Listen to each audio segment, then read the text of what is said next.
Hypocrisy की भी हद होती है। मोहन भागवत कह रहे हैं कि भारत को ताकतवर बनना ही होगा। दुनिया ताकत की बात समझती है। और सोचिए, ये आरएसएस कंट्रोल वाली नरेंद्र मोदी की सरकार लोगों को गाय, गोबर और गौमूत्र में उलझी हुई है। इनसे पूछिए कि ड्रोन कैसे बनेगा। पूरे 11 साल से आस्था को इन्होंने राजनीति बना दिया है। कांवड़ियों पर फूल बरसाए जा रहे हैं, हेलीकॉप्टर से स्कूल बंद किया जा रहा है और इनको ताकतवर देश बनना है। ताकत का मतलब होता है ड्रोन, ताकत का मतलब होता है मिसाइल, ताकत का मतलब होता है रॉकेट। 11 साल से इनकी सरकार है और एक आईआईटी, एक आईआईएम, इंजीनियर, सोचिए 200 यूनिवर्सिटी हैं। अगर इनको 200 यूनिवर्सिटी, टॉप दुनिया के जो टॉप 10 200 यूनिवर्सिटी है, उसमें भारत का एक भी यूनिवर्सिटी नहीं है। क्यों? क्योंकि वहां 50% सीट खाली है, 40% सीट खाली है और वो सारे के सारे सीट लगभग दलित, पिछड़े, किसान, आदिवासी, अल्पसंख्यकों के प्रोफेसर के खाली हैं। एससी, एसटी, ओबीसी के सीटें नहीं भरी जा रही है क्योंकि इन संघियों को, दलित, पिछड़ों को नौकरी नहीं देना है। मतलब कमाल है ये। मोहन भागवत, एक तो मोहन भागवत हैं क्या, किस बिहाफ पर वो बोलते हैं? वो क्या भारत के कोई संवैधानिक पद पर हैं? इसका मतलब है कि आरएसएस एक संगठन है जो सरकार को कंट्रोल करती है। इसका मतलब अगर आप बीजेपी को वोट दे रहे हैं तो आप मान के चलिए कि आरएसएस मतलब बीजेपी, बीजेपी मतलब आरएसएस। अब आप बताइए कि जब देश में यूनिवर्सिटी नहीं खुलेगा, टेक्नोलॉजी पर काम नहीं होगा, 90,000 देश में स्कूल बंद कर दिए गए और इस शख्स कह रहा है कि हमको भारत को मजबूत भारत बनाना है। 10-11 साल में इसरो में कोई बड़ा काम नहीं हुआ, डीआरडीओ में कोई बड़ा काम नहीं हुआ। और अपने यहां के धन्ना सेठों का तो जानते ही हैं, उन्होंने इस देश को डिलीवरी बॉय बना दिया है और उसमें भी अमेजन का और उबर का नकल है। ये अपना एक ऐप नहीं बना पाए। यहां के सोचिए, एलन मस्क भी बिजनेसमैन है, लेकिन वो स्टारलिंक पैदा करता है, वो लगातार रॉकेट पर खर्च करता है, पूरी दुनिया को इंटरनेट सप्लाई कर रहा है। अमेजन भी सोचिए, अमेजन लगातार इन्वेस्टमेंट कर रहा है, फेसबुक हो, ट्विटर हो, गूगल हो। हमारे धन्ना सेठ क्या कर रहे हैं? भारत में जितनी मोटर ऑटोमोबाइल्स की कंपनियां हैं, टाटा, महिंद्रा, इनसे पूछिए इनका पार्ट्स कहां से बन के आता है। भारत में सिर्फ असेंबल होता है इनका पार्ट्स ताइवान, जापान, चीन और साउथ कोरिया से बन के आता है।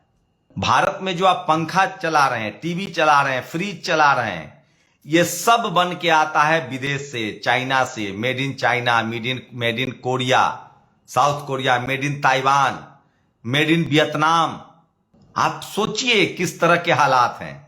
लगातार इस देश में कॉलेज, यूनिवर्सिटी बंद किए जा रहे हैं। धर्म के नाम पर लोगों को अंधविश्वास में धकेला जा रहा है। स्कूल, कॉलेज, पढ़ाई लिखाई की बात नहीं की जा रही है। इसलिए मैं कह रहा हूं, मोहन भागवत की बिल्कुल न सुने।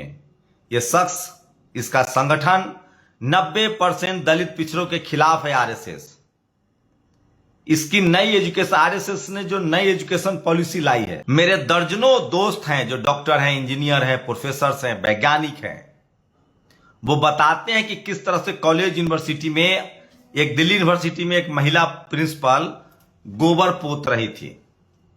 मैंने एक सोशल मीडिया पर रील देखा कि गोबर बेच रहा था एक शख्स। गौमूत्र, गोबर की राजनीति हो रही है। लगातार धर्म के नाम पर देश को पीछे धकेला जा रहा है। सोचिए, ईरान जैसा देश 5th जनरेशन का फाइटर प्लेन बना रहा है। ईरान जैसा देश। हमारे यहां आधुनिक तकनीक, चीन में 6ठी क्लास नहीं, 1ली क्लास से अंग्रेजी पढ़ाई जा रही है, चीनी पढ़ाई जा रही है। 6ठी क्लास एआई सिखाया जा रहा है। हमारे यहां जेपी नड्डा कहते हैं कि अंग्रेजी को हम बर्बाद कर देंगे, अमित शाह कहते हैं कि अंग्रेजी बर्बाद कर देंगे, क्योंकि प्रधानमंत्री को अंग्रेजी नहीं आती है। सोचिए, आज किसी ने ठीक लिखा है कि भारत के सारे फाइल्स और जो कैबिनेट की नोट्स होते हैं वो अंग्रेजी में है। प्रधानमंत्री को तो अंग्रेजी आती नहीं है।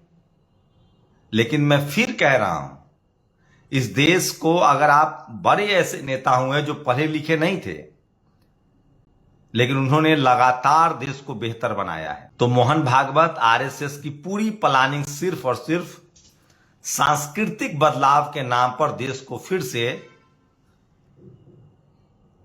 गुरुकुल के नाम पर देश को फिर से आश्रम युग में ले जाना है, जंगल युग में ले जाना है। आप समझिए इस बात को। तो प्रधानमंत्री नरेंद्र मोदी संडे के संडे मन की बात करते हैं और उनके मन की बात में अजब अजब कहानी, जैसे लगता है वो पंचतंत्र की कहानियां सुना रहे हैं। स्कूल, अस्पताल, पढ़ाई लिखाई, दवाई पर बात ही नहीं हो रही है। लगातार देश में अस्पतालों की हालत खराब हो रही है। यूपी में तो तमाम राज्यों में, यूपी में ही क्यों, लेकिन सबसे ज्यादा बीजेपी शासित राज्यों में धर्म का बोलबाला है। हिंदू मुस्लिम पर राजनीति हो रही है, आरक्षण खत्म हो रहा है, नौकरियां खत्म हो रही है और अस्पताल के बदले लगातार धार्मिक उन्माद को बढ़ाया जा रहा है। सरकार के एजेंडे में अस्पताल नहीं है, मंदिर है। सरकार के एजेंडे में स्कूल नहीं है, धार्मिक आयोजन है। सोचिए। तो मैं फिर कह रहा हूं, इस देश में स्कूल, अस्पताल की जिम्मेदारी सरकार की है, ट्रेन ट्रांसपोर्ट की जिम्मेदारी सरकार की है। चाइना मैंगलस ट्रेन चला रहा है जो 600 किलोमीटर प्रति घंटे की चलेगा। मैं इसीलिए कह रहा हूं कि इस देश को बर्बाद किया जा रहा है। जो सरकार स्कूल अस्पताल के विरोध में हो, जहां स्कूल बंद हो, राजस्थान में फिर 2000 स्कूल बंद कर दिए गए। कहा गया कि जर्जर स्कूल है उसको बंद कीजिए। स्कूल जर्जर क्यों हुए इसकी कोई जवाबदेही नहीं लेगा। स्कूल गिर क्यों रहे इसकी जवाबदेही नहीं लेगा। इसी जर्जर के बहाने 2000 स्कूल बंद। तो आरएसएस की कोशिश है कि इस देश के जो दलित, पिछड़ा, किसान, आदिवासी, अल्पसंख्यक हैं उनको लाचार और बेबस कर दिया जाए। आप सोचिए, ये लोग 2014 में क्या कहकर आए थे, 2 करोड़ नौकरी देंगे, 100 स्मार्ट सिटी देंगे, सारी सरकारी नौकरियां स्वाहा, खत्म, सारी कंपनियों का प्राइवेटाइजेशन किया जा रहा है। 2 करोड़ तो नौकरी छोड़िए, दलित पिछड़ों की तो नौकरी ही चली गई। ये कह के आए थे कि 2 करोड़ रोजगार देंगे, तो रोजगार तो सरकारी नौकरी तो चली गई और ऊपर से 10% सवर्णों को आरक्षण दे दिया गया। ये कह रहे थे 2019 में आए तो कहा कि मुसलमानों का पेपर चेक करेंगे। अब 1 करोड़ के लगभग बिहार में दलित, पिछड़े और किसान हिंदुओं का नाम कटने जा रहा है, वोट ही नहीं डाल पाएंगे। ये कह रहे थे मुसलमान का पेपर चेक करेंगे, तो नौकरी ले ली, आपका पेपर भी चेक कर रहे हैं। ये कह रहे थे कि मदरसा बंद करेंगे, अब इन्होंने भाई साहब 90,000 स्कूल बंद कर दिया है और स्कूलों में सबसे ज्यादा हिंदू बच्चे, और मतलब उसका मतलब है दलित, पिछड़े, आदिवासी, किसान बच्चे पढ़ने जाते हैं। अब ये सरकार कैसे चल रही तो सोचिए।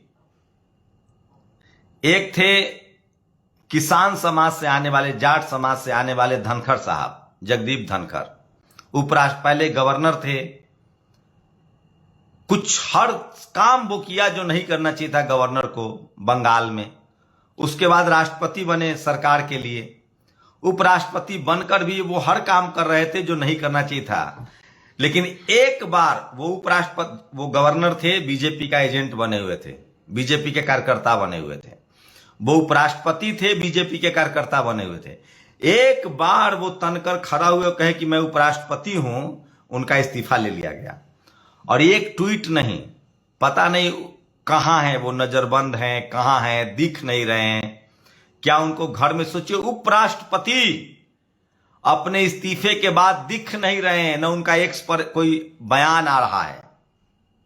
पता भी नहीं चल रहा है देश को कि वो कहां है, किस हालत में है, क्या हुआ है उनके साथ। और मीडिया चैनल जहां गलती से खबर चल गई थी वो माफी मांग रहा है। रजत शर्मा कह रहे हैं कि हमारे चैनल से गलती हो गया, घर सील करने की खबर गलत थी, उनके सोशल मीडिया स्टाफ को हटाने की खबर गलत थी। तो सोचिए, जब से जगदीप धनखड़ साहब का इस्तीफा हुआ, उनका सोशल मीडिया हैंडल देखिए, उनके एक्स पर अकाउंट देखिए, कहीं कोई बात नहीं लिखी जा रही, कोई जानकारी नहीं है। तो कहां है धनखड़ साहब। सोचिए, कितना बड़ा शख्सियत, उपराष्ट्रपति पता ही नहीं कहां चले गए। आपको अजीब नहीं लगता है कि इस देश में पहले किसी का इस्तीफा होता था या इस्तीफा दिया जाता था तो कितना हंगामा होता था, कितनी सारी प्रतिक्रियाएं आती थी। बस एक बात जगदीप धनखड़ ने लिखा इस्तीफे के बाद कि मीडिया को सत्ता का दलाल नहीं होना चाहिए। बस उन्होंने लिखा कि मीडिया को सत्ता का दलाल नहीं होना चाहिए। तो जगदीप धनखड़ के बारे में अगर कोई खबर पता चले तो नेशनल दस्तक को जरूर टैग कीजिए और हमें बताइए। तो ये सबसे बड़ी खबर है जो मैं आपको बता रहा हूं। अब बात आरएसएस के चुनाव की। बिहार में चुनाव है। बिहार आरएसएस का जो है आरएसएस का वो अभेद किला है। बिहार में अब तक आरएसएस पैर नहीं जमा पाई है। 42 सीट वाले नीतीश कुमार ही इनके मुखिया हैं, मुख्यमंत्री हैं। मतलब बगैर दलित पिछड़ों का तो काम चलेगा नहीं। यहां अति पिछड़ा दलित अल्पसंख्यक समाज में यहां भाईचारा है। यहां चाह कर भी ये हिंदू मुस्लिम नहीं कर पाते हैं। यहां रिजर्वेशन के पक्ष में आंदोलन चलता है। यहां सरकारी नौकरी को लेकर आंदोलन चलता है। यहां सामाजिक न्याय जगदेव बाबू कर्पूरी ठाकुर का आंदोलन है, रामविलास पासवान जी का आंदोलन है, लालू यादव का आंदोलन है, मान्यवर साहब का आंदोलन घर घर पहुंचा हुआ है। तो ये सामाजिक न्याय की धरती है। तो यहां बिहार वाला जो बिहार में इस बार यूपी वाला फॉर्मूला अपनाया जा रहा है। जैसे केशव प्रसाद मौर्य और अखिलेश यादव को लड़ाया गया। सोचिए पहले यही काम कांग्रेस करती थी, आपको नेता बना देती थी, पावर नहीं देती थी। अब वही काम बीजेपी कर रही है। जो मान्यवर साहब तब कांग्रेस से लड़ रहे थे जब बीजेपी सत्ता में नहीं थी, तो मान्यवर साहब कहते थे कि कांग्रेस आपको नेता बना देगी लेकिन पावर नहीं देगी। तो अब यही काम बीजेपी पर लागू होता है। बीजेपी आपको नेता बना देगी लेकिन पावर नहीं देगी। और यहां सम्राट चौधरी और तेजस्वी यादव को आमने सामने लाकर खड़ा कर दिया गया है। मैं फिर कह रहा हूं, नीतीश कुमार के साथ बीजेपी की सरकार है। सवाल है कि जब आरक्षण 65% ओबीसी का हुआ था तो उसमें कुर्मी को भी मिलता, कुशवाहा को भी मिलता, खाली यादव को तो नहीं मिलता। उसमें अति पिछड़ों को भी मिलता। तेजस्वी यादव ने जो 5 लाख नौकरी दी, खाली यादवों को दी कि कुर्मी को भी दिया, कुशवाहा को भी दिया, चंद्रवंशी को भी दिया, विश्वकर्मा समाज को भी दिया, प्रजापति समाज को भी दिया, एससी एसटी ओबीसी सबको मिला। लेकिन 26,000 यूपी में स्कूल बंद हो गए तो 13,000 तो बहुजनों की नौकरी गई। सम्राट चौधरी बहुजन समाज से हैं, तो पहले बताएं और नीतीश कुमार कि सरकारी नौकरियां क्यों बंद हो रही है सेंट्रल यूनिवर्सिटी में। आप सरकार से सवाल पूछिए, आप तो सरकार में है। सरकार कह रही 84%, 45%, 50% मतलब सीटें खाली हैं। तो सम्राट चौधरी जी आपको तब ना बैकवर्ड मानेंगे जब आप हमारे अधिकारों के लिए लड़ेंगे। और बिहार में पासा पलट चुका है। यहां सबसे ज्यादा बेरोजगार एससी एसटी ओबीसी के लोग हैं। सबसे ज्यादा बेरोजगार एससी एसटी ओबीसी के लोग हैं। वो नौकरी ढूंढ रहे हैं। मध्य प्रदेश में पिछड़ा मुख्यमंत्री बनाया आपने, बीजेपी ने। क्यों नहीं 27% रिजर्वेशन लागू किया? तो ये तमाम सवाल है। अब बहुजन समाज के लोग कोई नहीं अब इनके बहकावे में आएगा। सबको पता है कि जैसे मान्यवर कांशीराम साहब और मुलायम सिंह को लड़ाया गया, वैसे ही बिहार में सम्राट चौधरी और तेजस्वी यादव को लड़ाया जा रहा है। मैं फिर कह रहा हूं, इस देश के दलित, पिछड़े, किसान, आदिवासी, अल्पसंख्यकों को नौकरी के लिए लड़ना चाहिए। इस देश में 90% लोग, सोचिए 90% जो लोग हैं उनके पास बेहतर सुविधाएं नहीं है। 40 करोड़ लोगों के पास न घर है, न अपना जमीन है और न रहने का साधन है। 40 करोड़ लोग। 80 करोड़ लोग जो हैं उनके पास वो 5 किलो राशन पर जिंदा है। अब बताइए 40 करोड़ और 80 करोड़ लोग कितना हुआ? 120 करोड़। देश की आबादी ये कह रहे हैं 140 करोड़। मैं कह रहा हूं 10 करोड़ और बढ़ा दीजिए। जनगणना तो ये 10 साल से करवा नहीं रहे, तो 150 करोड़। 30 करोड़ जो लोग हैं इस देश में मजा मार रहे हैं। उस 30 करोड़ में 1% एससी एसटी ओबीसी के लोग अभी आदिवासी, किसान, अल्पसंख्यक या मुस्लिम समाज हैं। 1% 30 करोड़ का। तो मान के चलिए 5 करोड़ लोग। 25 करोड़ लोग इस देश में कौन है? वही लोग हैं जिनका शहर है, जिनका गांव है, जिनकी सरकारी कंपनियां ठेकेदारी है और जिनका इस देश पर कब्जा है, क्योंकि नीतीश कुमार है। जिस दिन बीजेपी की अपनी सरकार आ जाएगी, जिस दिन बीजेपी को आपने बहुमत दे दिया, वो नीतीश कुमार की हालत भी किसके तरह कर देगी? शिंदे की तरह। महाराष्ट्र में जब बगावत कराना था तो एक कुणबी समाज का शिंदे, और जब अपना बहुमत आ गया तो महाराष्ट्र में मुख्यमंत्री बने फडणवीस। बिहार में भी यही होगा, बीजेपी को बहुमत आया, नीतीश कुमार को फेंक दिया जाएगा। उड़ीसा में क्या हुआ? नवीन पटनायक बीजेपी से दोस्ती के चक्कर में बाहर चले गए। आंध्र प्रदेश में क्या हुआ? जगनमोहन रेड्डी बीजेपी से दोस्ती भारी पड़ी, सत्ता से बेदखल। पंजाब में प्रकाश सिंह बादल बीजेपी से दोस्ती की, सत्ता से बेदखल। तो बिहार में आज अगर स्कूल नहीं बंद हो रहा है क्योंकि नीतीश कुमार हैं, और अब नीतीश कुमार की मानसिक दशा देख लीजिए। और बिहार में नीतीश कुमार की पार्टी कौन चला रहे हैं? वोट देगा पिछड़ा, दलित, अल्पसंख्यक, अति पिछड़ा। सरकार चला रहे हैं संजय झा, ललन सिंह। सरकार चला रहे हैं संजय झा, ललन सिंह, और उसके बाद बता दें कि विजय चौधरी, और ये सब के सब सवर्ण समाज से हैं। तो सोचिए, कहां बात हुई थी कि मुसलमानों का पेपर चेक होगा, 1 करोड़ हिंदू दलित पिछड़ों का नाम काटा जा रहा है। कहां बात हुई थी कि मदरसा बंद होगा, 90,000 स्कूल बंद हो गए। कहां बात हुई थी कि 2 करोड़ नौकरियां दी जाएंगी, SC ST OBC का पूरे देश में रिजर्वेशन खत्म हो रहा है। हमारा क्या, हम तो पत्रकार के तौर पे अपना जान जोखिम में डालकर आपको खबर बताते हैं।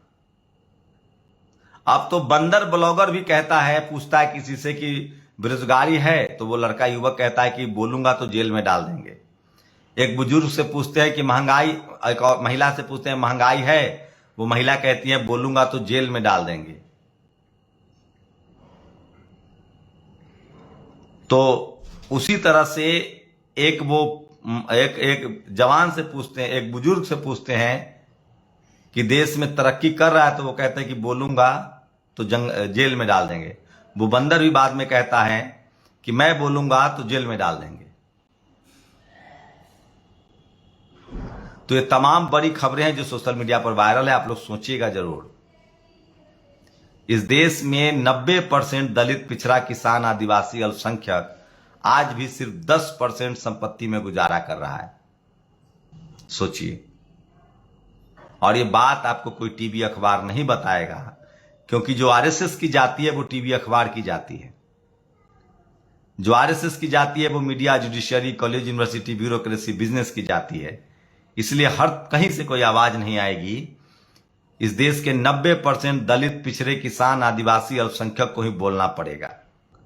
अपनी प्रतिक्रिया जरूर दीजिए और सोचिए कि जो लोग एक सोशल मीडिया पर, मतलब सोचिए डेमोक्रेसी, ये लोग जब डेमोक्रेसी है, लोकतंत्र है, बोलने का अधिकार है, तो ये लोग गाली गलौज करता है। सोचिए जब मनुस्मृति होगा तो क्या होता होगा। आप लोग अपनी राय जरूर दीजिए। शुक्रिया। दस्तक की आपसे गुजारिश है कि अगर इसको बचाना चाहते हैं तो नेशनल दस्तक को सब्सक्राइब करने के लिए रेड कलर के सब्सक्राइब बटन को दबाएं, फिर बेल आइकन की घंटी दबाएं। नेशनल दस्तक को बचाने के लिए बहुत जरूरी है कि हर खबर को शेयर करें, लाइक करें, कमेंट जरूर करें।